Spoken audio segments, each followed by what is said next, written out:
Hey there, my name is Shane Craddock, and this is the Inner Edge podcast, where I share a different take on how to lead and live a sustainable high-performance life. Over the course of different episodes, I'm going to challenge the belief that tension, stress, and struggle are essential to success and creativity. My experience is that there's an easier way, there's a better way, and indeed there's an essential way that we need to explore for the times that we live in. So let's go ahead, let's jump in and explore.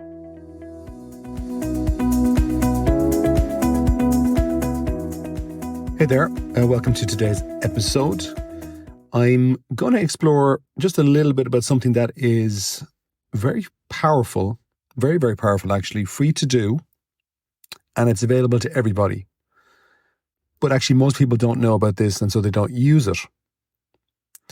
And it's incredibly powerful as a technique once you understand its power and also test it out, experiment with it. But it can have a major impact on your performance in any field, sport, business, the arts, any context. Very, very powerful. It's also a great way to reset yourself, to stabilize your mood, to be more consistent with your mood. And it's really, I suppose, taking a little bit more control of what goes on inside you, what goes on inside your inner world. And what I'm talking about is using your memory to support your progress. Now, I suppose before I get into that, a little favor, very short, if you could like, share, or subscribe to my podcast here. If you haven't done it yet, I'd appreciate it if you could do one of those three, or maybe even all three, if you're feeling generous today, because it makes a big difference to my reach and my stats. And I guess part of the mission of this podcast is to make an impact, a positive impact on people's worlds by increasing their awareness and education on the inner side of life and work and whatever you do. So if you can help, I'd really be grateful. So back to what we're talking about. Now there's lots of stuff in the area of memory. So I'm talking about using your memory now to support your progress. There's lots of ways you can improve and use your memory. Too much for one short little podcast episode, but one of the aspects of your brain, which in neuroscience, they might say the brain is the seat of the mind. Sometimes I think maybe it's the other way around. But anyway, part of the brain works as a data server, as in it's recording pretty much every single experience of your life. It records learning, obviously. But in particular, in relation to your memory, there's a part of your brain that records these types of, all your memories. And all the memories combine in different ways, and they kind of create a self-image or an identity for you. So, if I say somebody says to me, well, what's Shane like? Shane really is a construct. It's a psychological construct of who I think I am and my personality. Well, Shane is this and Shane is that. He's good at this. He likes this. He's bad at that. He doesn't like this. A lot of that, though, is based on my memory. And memory is a very, very interesting area, often too ignored. But the self-image in particular is of great interest to me because I see it makes a massive difference. And your self-image essentially is your destiny. You're not really going to create or move beyond what you see as your self-image. So this is why sometimes people will self-sabotage. I'll often sometimes meet people who really want to go to the next level in their career or their business. And they will tell me that, look, I get into situations and then I'll kind of almost doubt myself. It's a version of self-sabotage because they just don't have that image of themselves to succeed. And that might be based on a past experience, which is a memory. And most people, without realizing it, are at the mercy of their memories. They're genuinely at the mercy of their memories, and they don't realize, they just think, well, that's just the way I am, and this is my destiny. Not realizing that they can be captain of the ship, and they can really make some changes. Now, there are various types of memories. Keeping it really simple, on a top line level, you might have recent memories. So, for example, something might have happened to you this week or in the last few weeks that you didn't like, or maybe was upsetting to you. And that memory might be hanging around. And if it's hanging around, it's going to affect your mood. It's going to affect your outlook. I think we can all relate to that. But we don't always necessarily think that, well, do I have a choice? I mean, sometimes the memory, you just have to let it pass through you. That can happen quickly. That can take time. But then there's also the other type of memory, which is more maybe like a long-term memory. Now, long-term memory could be something as simple as a phobia. Maybe something happened when you were a child, a very extreme emotional experience that became a strong memory, and it became a phobia. That phobia could be on spiders, or could be on mice, or could be, who knows, public speaking. Could be anything. And in a way, these are also called formative memories, formative learnings, formative memories. They kind of form your personality and who you start to think you are. All part of that self-image. A kind of a funny one, I think, that shows the power of memory is when it comes to naming a baby. And I always think it's quite funny that, I might say a name to my wife, and I think this is a great name, and she'll say, well, and I remember this, I don't like that name. No, I don't like that name. When I ask why, I went out with a guy and I didn't like, it ended badly, or I knew this guy and he was a bit of an a-hole. So she associates the name with that emotion, which is also your memory. Now, we're living in a time where there's increased interest in the inner game, the mental side, which is brilliant. From what I can see myself, most people are very focused on visualization. It's coming through in sport, and that's a conversation for a different day. But visualization is very powerful. It does work, but there are limitations to it, and there's certain angles on it that I think most people miss. But here's the other side of it. If you're carrying around mental baggage, which is say, difficult memories or bad memories or memories that upset you, that's going to hinder you even in terms of moving forwards. So some people think that if I just focus on going forwards and my visualization and not worry about the memories, then I'll be fine. But that doesn't seem to be the case from my experience. And it's important to at least be aware that your memories are there. They influence you all the time. And you do have a choice that you might say, well, actually, I'm going to clean up my insides here. So, a lot of people are into things like colonic irrigation. Why? Because they want to kind of go in, clean out your insides, take away the junk, the bad stuff. In a way, that's available to you as a human with regards to the mind and regards to mental irrigation. That once you become aware, that actually is holding me back there. I hadn't realized it. It was kind of hanging around in the background, affecting how I see things, how I feel about things. I had a lot of work. I was very busy during the crash of 08, 09, 10, 11, because obviously a very difficult, stressful time. A lot of difficult things happened. Businesses closed. People lost jobs. And many people were scarred from that time. Now, some of that scarring is valuable because it's useful experience. It allows you to dig deeper, to see things perhaps that were in the blind spots around us. And they're good learning. So pain is obviously can be very, very powerful in terms of good learning.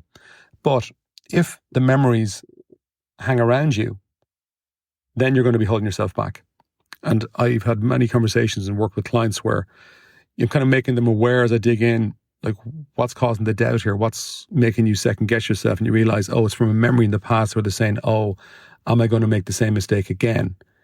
But that's coming from a memory of the past, of a difficult time. And not so bad to ask that question, but if they don't fully see how much the memory might be affecting them, then there will be other problems, and it will affect their state, their mood, ultimately their performance and their levels of clarity. So you have the option to use memories though in a different way to counteract that, right? So for example, something that's used a lot with some sports people at elite level, now not all, which is always interesting to me, but if a sports person at a top level, at that level, it's really, in every sport, it's all about the edge or the gain you can make on the mental side, on the inner side. But if they have a bad experience, like a bad race, or if they're a rugby player or American football player, if they've dropped the ball or they have a bad game, depending on how they handle that inside themselves, they can avoid a problem or they can cause all sorts of problems without realizing it. And so it's normal to have bad games. That is what happens. Even the best of the best will miss critical shots. They'll make mistakes. They'll drop the ball. They'll let their team down, despite the fact that they're extremely talented. But after the game, it's what you're doing in your mind. Are you replaying that memory? Or can you let it go? Can you just learn from it and then let it go? Or is it hanging around? Is it hanging around affecting you without realizing it? And so one of the things, for example, once somebody understands that, actually that memory is there and I am replaying it a lot in my mind and it is affecting me, I hadn't realized I was doing it. I was doing it to myself. And so what you'll see sometimes now with a lot of elite sports people is that they'll get advised to talk to the video analyst people, pick out some of their clips of them at their best, put it together as a kind of a little mini movie. And then every day, maybe every night before they go to bed, watch the video. What are they doing? They're actually reminding themselves that they can succeed, that they have succeeded. They're replaying good memories in their mind to remind themselves, and particularly their unconscious mind, that, hey, yeah, you've had a bad game, that's fine, but let's focus on the majority of the situation here, which is, I've got talent, I'm very good at what I do. You remind your mind so that when you're back in the present moment, going into a game, and perhaps maybe your inner voice might come in and say, hey, what if you have a bad game, which can happen even with the best, that you're able to kind of go, doesn't matter, I've got all these memories, I know I can do it, let's just get into the game. And if they're just able to be present in the game, there's a significantly higher probability that they're going to perform at a higher level, at the level of their talent. It's when they get into doubt mode that performance will drop, and then their mood will drop even more. So you might be saying logically, well, that's grand for those people, Shane. They have video analysts. I don't have one of those. I don't have one either. So, but I can still use that principle, because what is the principle? The principle is essentially going right down to a deep level. We all think, and we can use thought constructively for us, or we can use it against ourselves. Most people in my experience, without realizing it, they use it against themselves. It's unconscious. But I'm trying to show one example here, hopefully, where you can see where, I didn't realize that is working against myself. But I can go back in to my mind and say, hey, let me pick out a couple of memories of me at my best, me when I was doing well in whatever field I'm in, or even in my relationships or my health. Let me go back and actually pull out that memory, just like a video analyst, and let me just sharpen up each of the senses. What I see, what I hear, what I feel, etc.